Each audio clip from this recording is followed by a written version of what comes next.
And you mentioned policy a couple of times, uh, Jane. Can you tell me about where, some of the best policies that are out there are coming from and how those are implemented?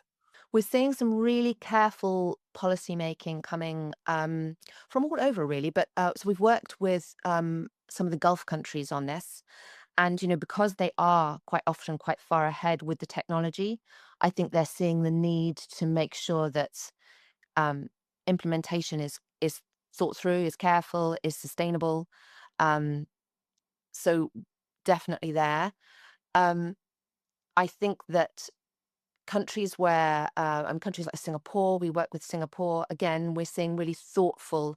Um, it's another Roseism, isn't it? That you should think slow and act fast. We're seeing a lot of thinking slowly and acting quickly, which is good.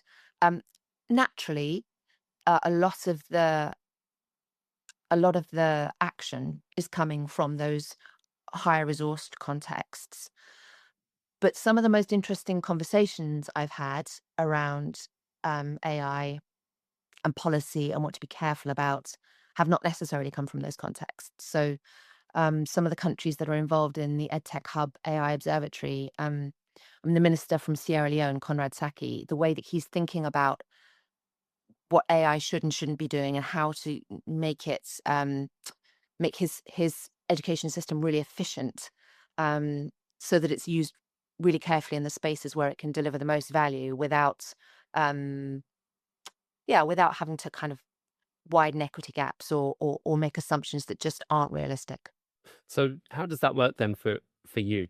Would he approach Cambridge and say, "This is what I want to achieve, this efficiency for at a systemic level," and then you sort of work through that problem? So, um, uh, sometimes it will be a tender.